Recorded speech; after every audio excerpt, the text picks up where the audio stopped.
Good day. I'm grateful to have a few moments of your valued time and attention. I see this 2024 election cycle as a radically particular, opportune moment, and this is meant as my introduction for your consideration in choosing your 2024 president.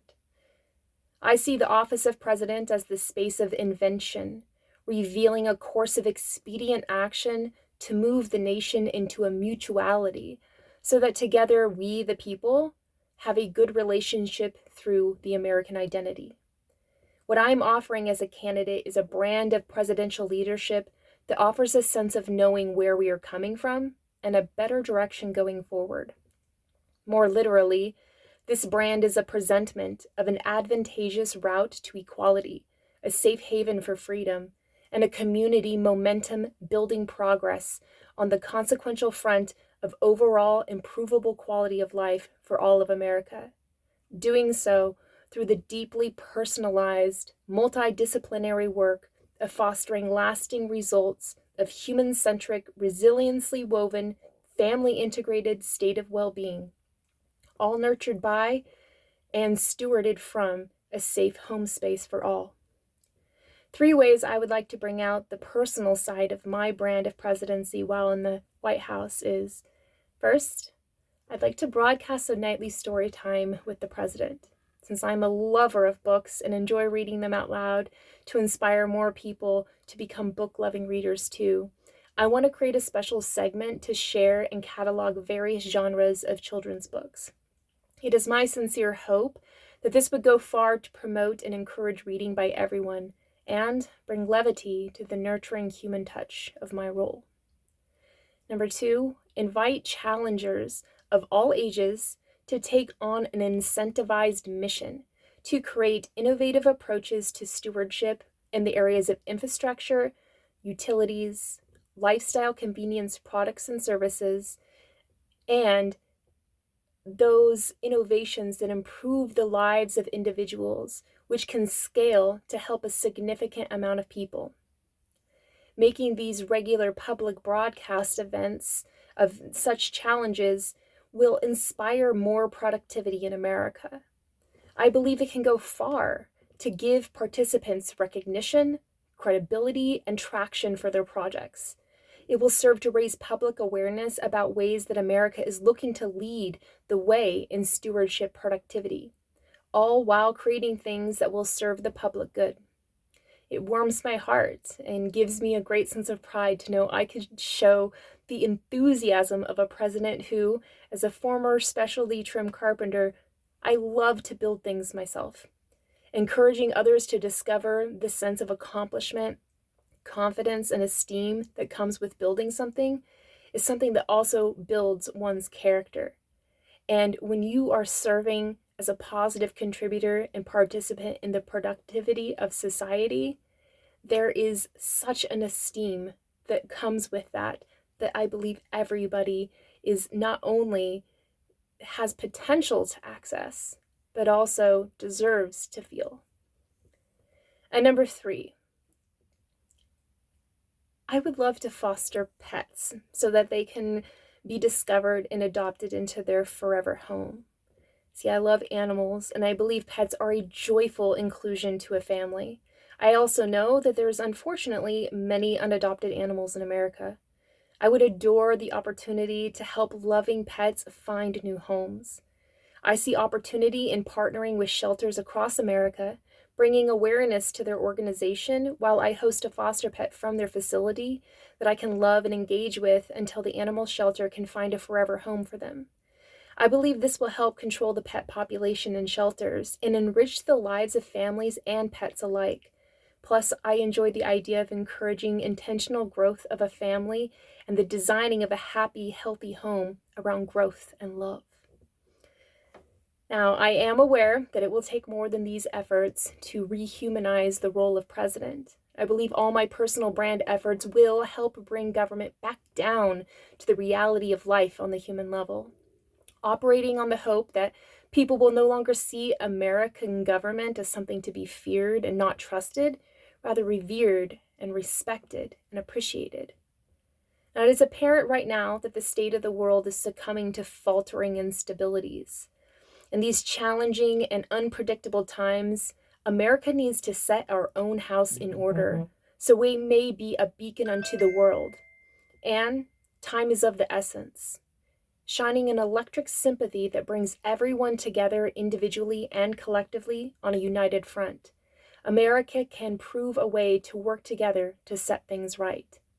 There needs to be a leadership guiding everyone to open to a new way of the world, redeemed by stewarding our common home, Earth, and stewarding a free and independent nation that is a home base for stewards, and stewarding a prosperous civilization for human flourishing.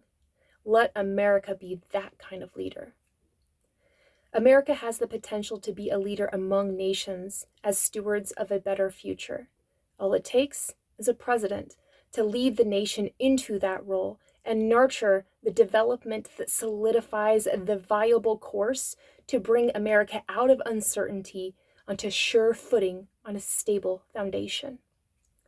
Now, I have spent my life pondering and researching, designing and preparing to take on the role of responsibility to transition the world to steward the future into a generationally desirable potential of a continuum of success for the mutual benefit of everyone. And after a series of very serious deliberative processes, I have decided that where I can do the best service to the world is to become President of the United States of America. Now, I have a genuine concern that any attempt at a third-party run would do little more than upset a clinch in a win for Trump, who has a cult-like following.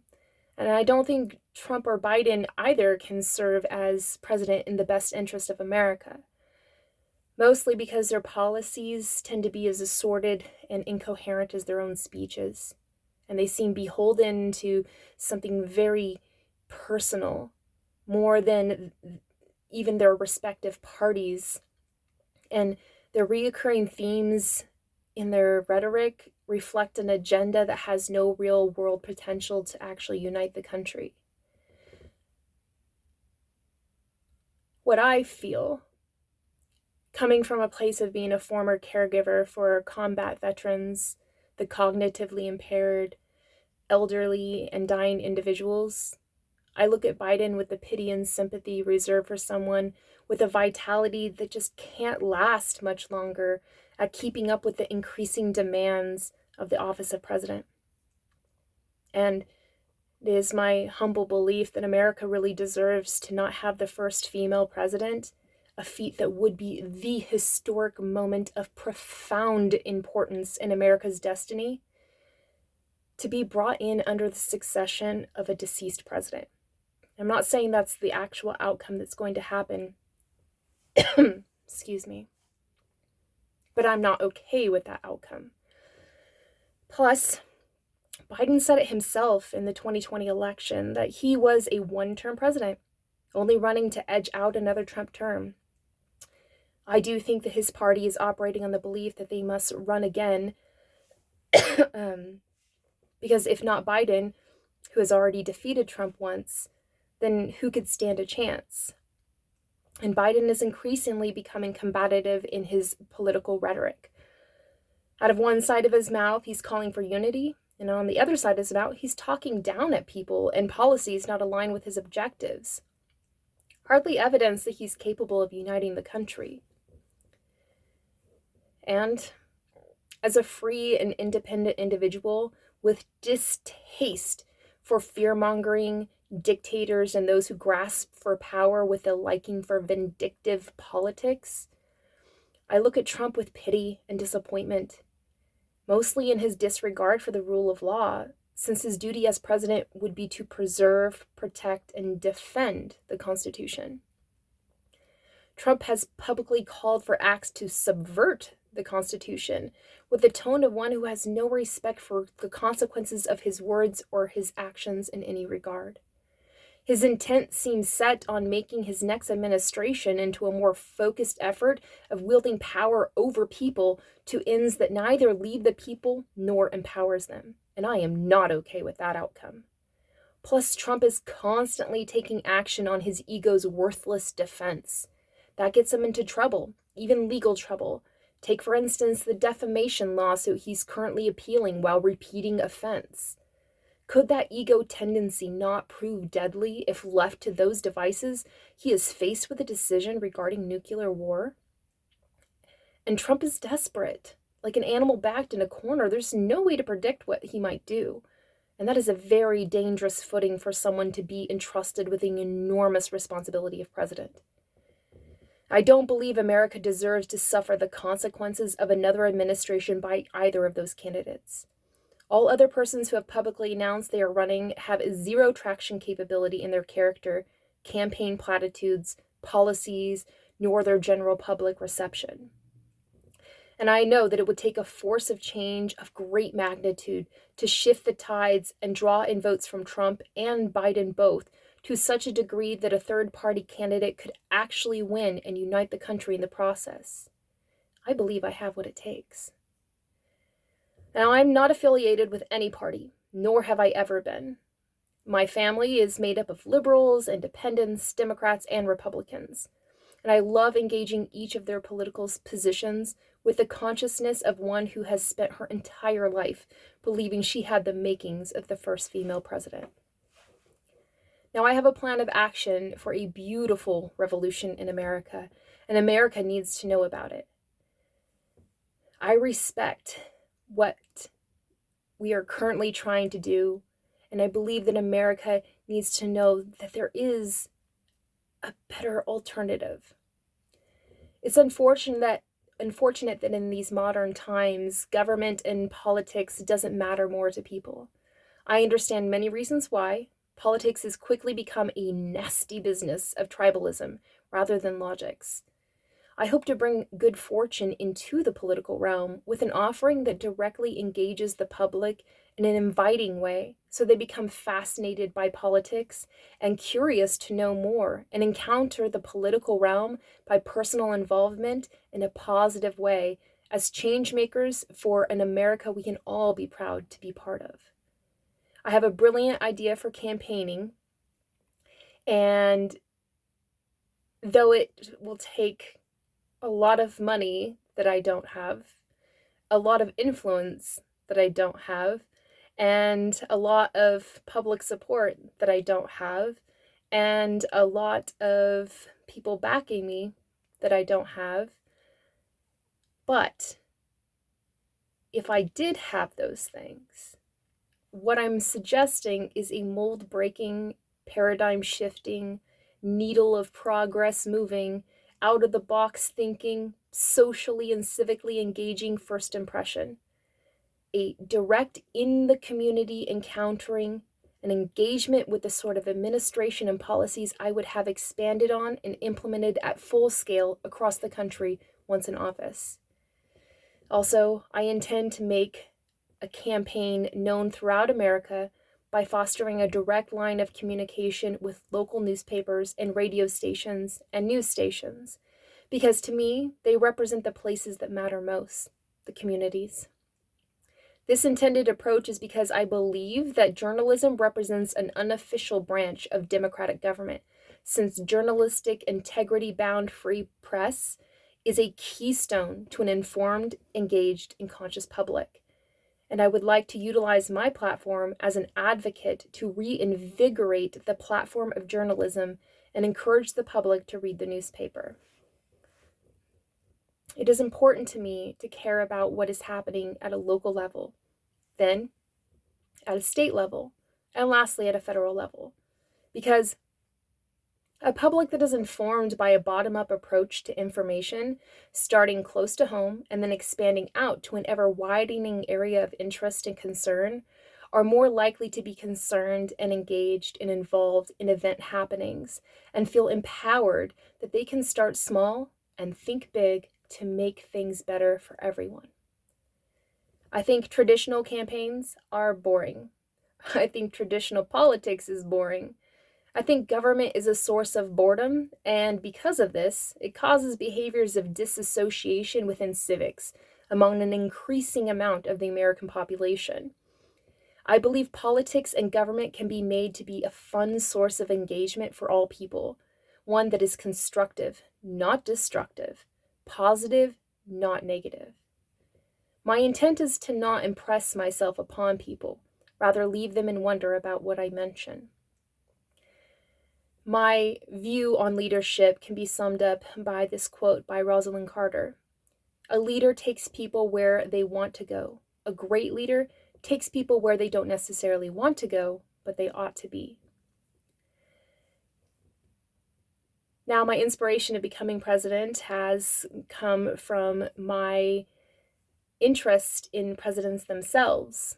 My favorite presidents are Barack Obama for his style, his grace, his humor, and the iconic demeanor which brought out an air of dignity along with his historic ascent as the first person of color elected as president.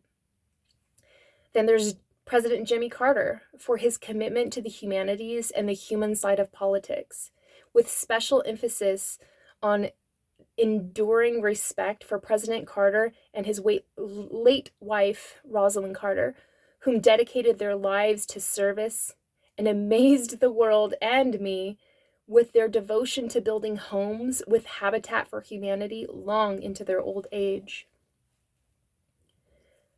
Then there's President John F. Kennedy for his courageous determination to give America a collective purpose to drive us to accomplish never before attempted nor achieved feats in technology, innovation, exploration, infrastructure, and leadership, which resulted in us being first to land on the moon and blazed the trail for an enduring and exciting space program.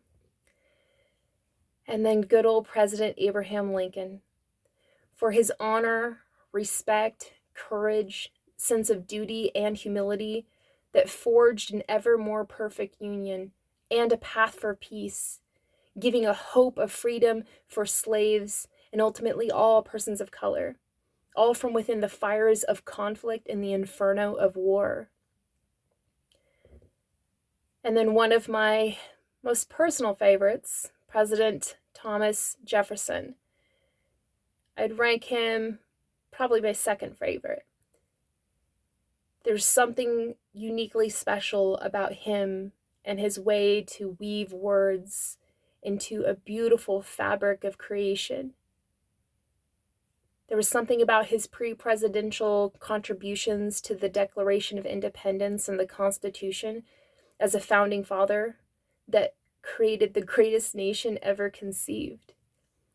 His belief that the people deserved the designation of trustworthiness to govern together in a democracy, a unified field based on a theory that the ultimate power should and must always rest in the people, all of which is the reason why the USA exists today.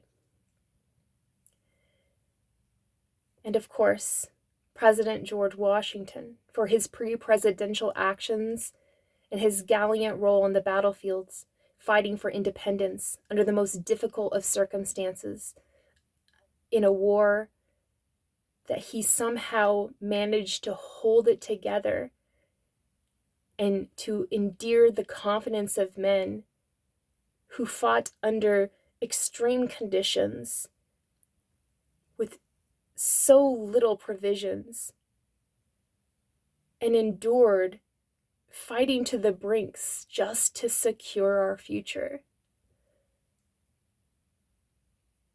Many of these people weren't even paid for what they were doing. So many of them died just out of hunger and cold and the hope that he was able to instill in them by being a commander-in-chief is so admirable.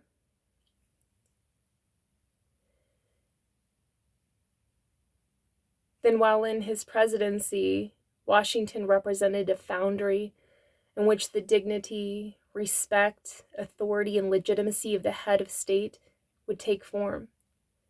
His toil set precedents to craft each successor in the image of a commander-in-chief worthy of the statue and revere, which he made sure forever stands as the one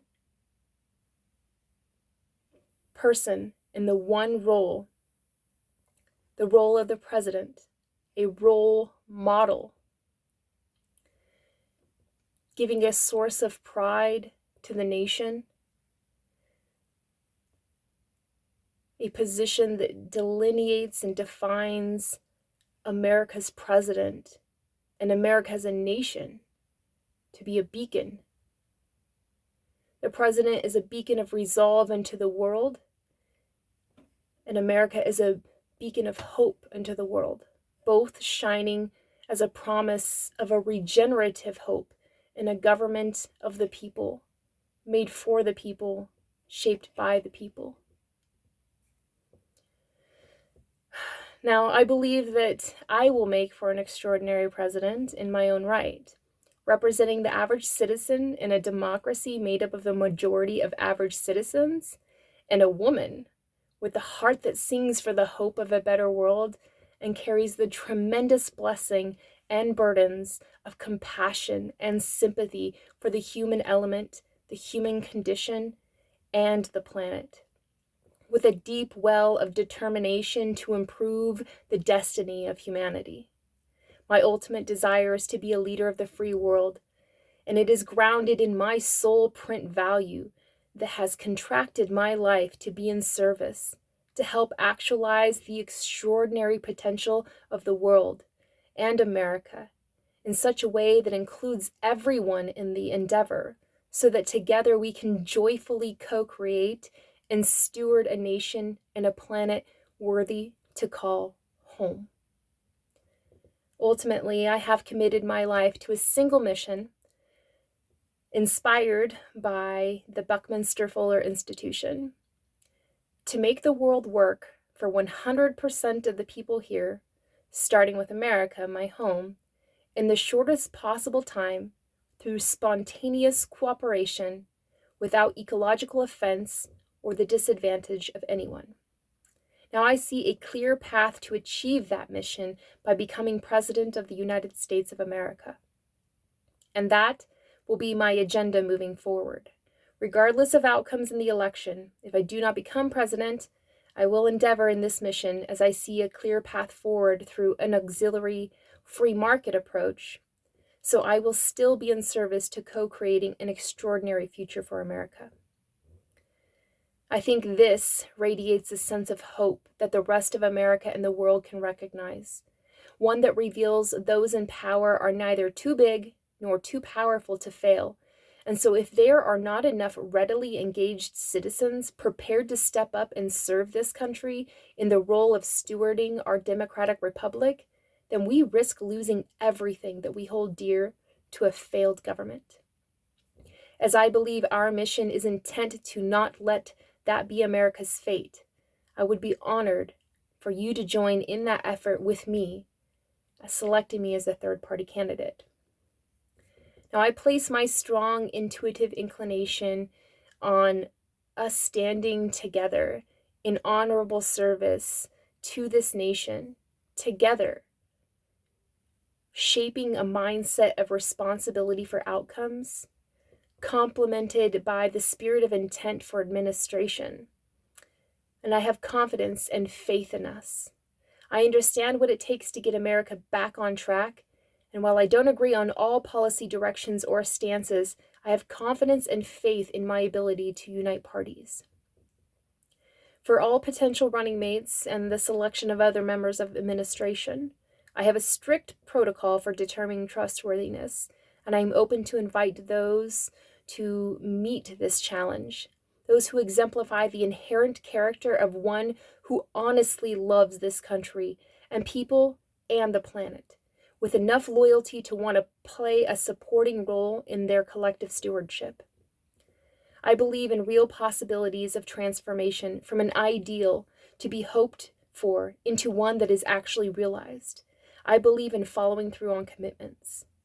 The ideal that America can work for everybody without the disadvantage of anybody is a noble purpose, one of hope and full of potential that I am ready to commit to.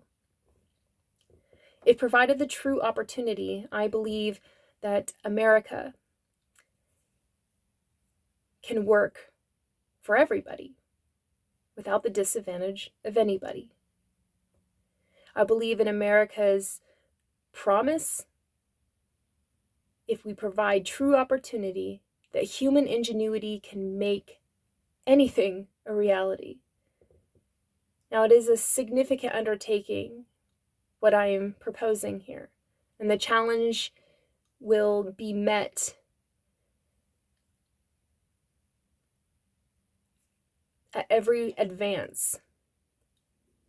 And it is an undertaking that will call to service the people and a president that will take on those challenges with a sense of honor, respect, effort,